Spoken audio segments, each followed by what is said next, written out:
kaya mo yan, sa bahagi ito ng ating programa, narito na ang Happy, Healthy, at Award. At iba pa ng multi-awarded na host. Tatlong buwan pa lang ang 2025, tatlo na ang award. At mas marami pa yatang darating. Mga biyaya yan galing sa Panginoon. Mula sa YWCA, napakagandang pagdiriwang ng Women's Month at International Women's Day. Para sa lahat ng mga kababaihan, itong Happy, Healthy at iba pa ay para sa ating lahat. Makinig, ha? At sundin nyo ang mga payo dito. Ayon sa World Health Organization, sa buong mundo, 2 ang deficiencies ng mga kababaihan, ha? Sa buong mundo, take note. Ano ba itong 2 deficiencies? Unang-una, iron. Iron. Pangalawa, calcium. Dalawa pala. Iron and calcium. Yes, that's worldwide already. So, ibig sabihin, baka mga misis, mga nanay, alam nyo, baka kulang kayo sa mga hinahanda nyong pagkain at kinakain po ninyo at binibigay din sa inyong mga pamilya, baka kulang sa iron at calcium. Ito yung 2 mineral na kailangan ng isang kababaihan upang manatiling malusog at malakas siya habang buhay. Ano kaya? At alamin po natin ang natural sources of iron. Are you ready? Mahabang listahan. O tingnan nyo, napakamura. Nasa palengke yan. O pwede naman na itanim sa ating bakuran. Ang malunggay. Yun. Ang malunggay ay mataas sa iron. Okay? Pwede nating ilagay yan sa lahat ng mga hinahanda po natin. Pangalawa, beef and chicken liver. Kailangan po natin yan. Okay? Maatay. Tapos ito, chicken at beef. Mataas sa iron. Tapos, ayan. Number 4 sa listahan. Clams. Kalaan. Sarap. Clams. Sarap. Sarap. Oysters. May oysters. Tapos may lentils and beans. Yung mga beans. Yung mga ka-iron. Akala nyo galing sa hayop lang ang iron, na hindi lamang yon. Galing sa gulay din. Ito, galing din sa mga nuts. Sa potatoes, sa spinach. Napakamura lang ang spinach, di ba? Tapos, ito, sa alugbati, pwede rin. Kasi that is our native spinach. Ito pa, ano yung green leafy vegetables. Lahat ng mga madadahon na gulay, mataas sa iron. Alam mo, kaya biliw ko sa mga sa mga Korean food. Palaging merong leafy vegetables na kasama. Yes. Tapos may pumpkin seeds. Akala nyo, snack food lang yan. Pero napakataas po ito sa iron. At saka, ayun, tokwa. Sarap niyan. Walang baboy ha, tokwa lang. Tokwa, okay. Yan, ito naman. Natural sources of calcium. Ano kaya yun? Siyempre, alam natin, gatas. Okay? All kinds of gatas, okay? Tapos keso. Itlog. Ayun. Mataas sa calcium ang itlog. Kaya pala tapos, sardinas. Sardinas? Sardinas. Oo. Galing. Okay? Isda. Nandito ulit. Tofu ulit. Tokwa ulit. Oo. Soybeans. Minsan nag-order na ako, tokwa lang. Walang baboy. Yes. Green leafy vegetables. Alam nyo, kung tutuusin po natin, yung calcium at iron ay mayaman ang gulay sa calcium at iron. Kaya makakasiguro po tayo kung meron tayong gulay, meron na tayong daily requirement ng iron at calcium. Nutrition. Tapos, at beans. At wag na wag dapat mawala yung beans sa ating diet. Yan. Alam mo, sa Latin America, beans talagang major nila. Itong talagang babala para sa mga kababaihan. Itong dapat po natin gawin. Alright? Number 1, kailangan magpa-check up every year. dapat may yearly executive check-up.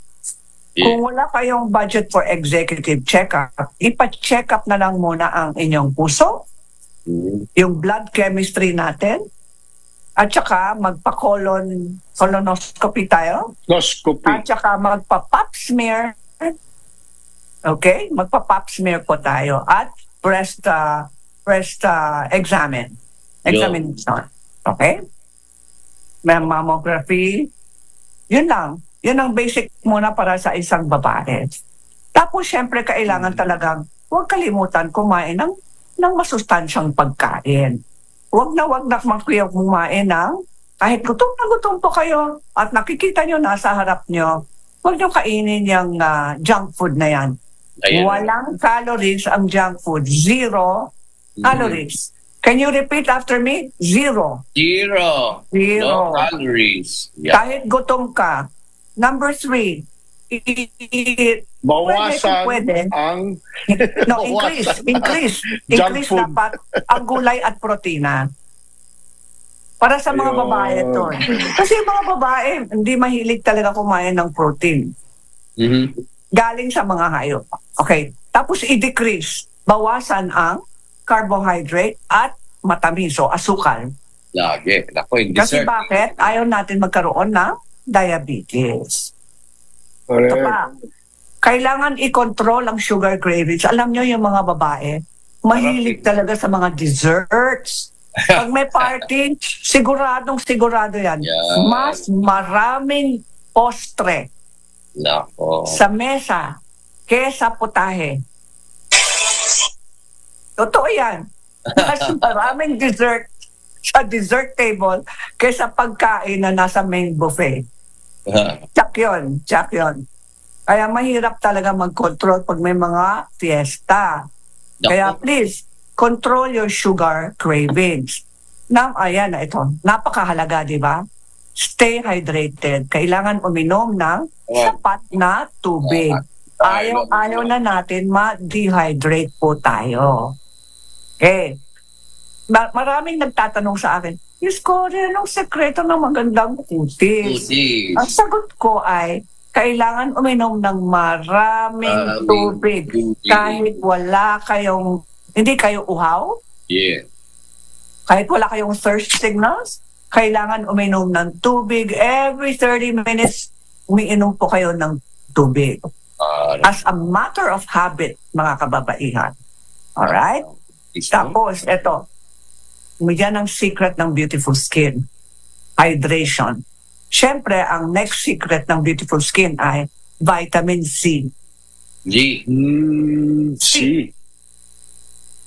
Kasi ang vitamin C ay ang skin vitamin. Pag kulang po kayo sa vitamin C, check yun, meron kayo problema sa complexion nyo. Buti na. Yan. Eto. Chairman. No smoking or vaping. Oy, Emer. No smoking or vaping. Meron akong corn. Tapos, iwas pusoy talaga. Umiwas sa mga taong naninigarilyo. At umiwas po kayo sa mga lugar na merong second-hand smoke tulad ng mga casino. Diba yung mga casino? Hindi naman talaga kami nagpupunta sa casino ni Emer. Hindi kami nagpupunta. Talaga, mahirap talaga. Ako, I turn down mga invitation pag sinasabi na nasa casino hotel. Pag hindi maganda ang ventilation ng casino hotel na yon, hindi ako pupunta.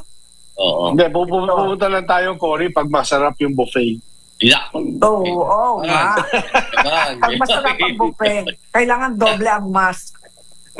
Eto. 3 award ka na, kailangan magpo-buffet ka na. Siyempre. Ilocano food. Eto, alam nyo, yung mga babae, very susceptible sa stress. Babae lang? Malaki din.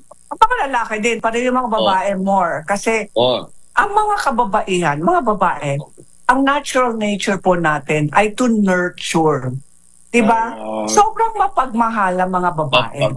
Kaya palagi natin binibigay ang ating energy o pagmamahal sa ibang tao. Ating pamilya, ating mga kaibigan, ating mga mag-anak, ating mga office mates, tapos at the end of the day, kapusta-kapusta po tayo sa enerhiya.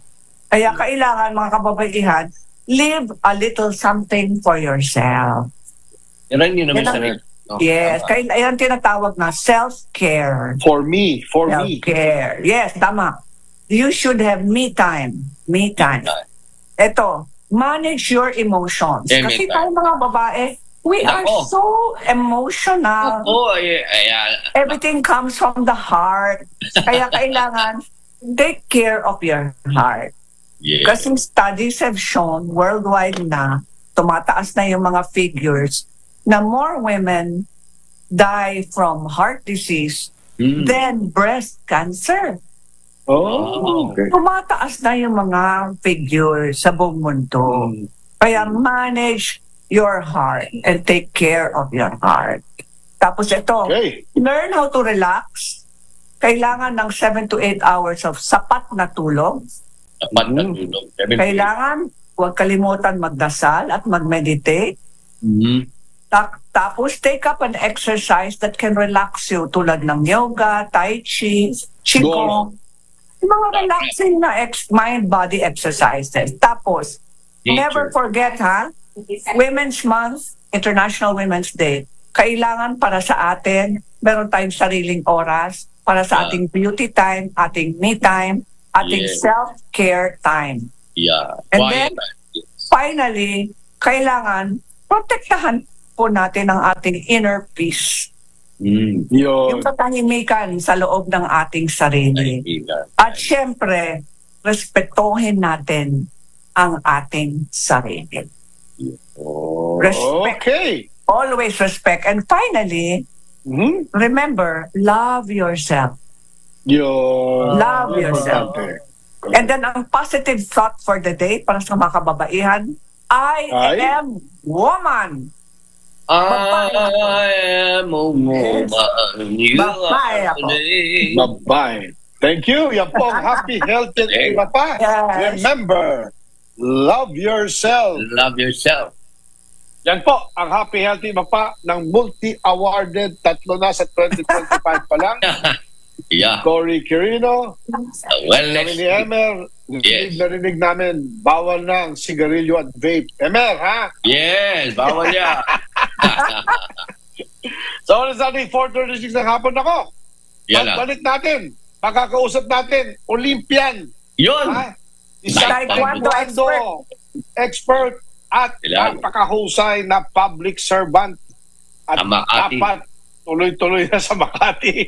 Pagbalik ng aming programa, makakausap natin si Monsur Del Rosario. Standby po mga kababayan. Standby po. We'll be right back.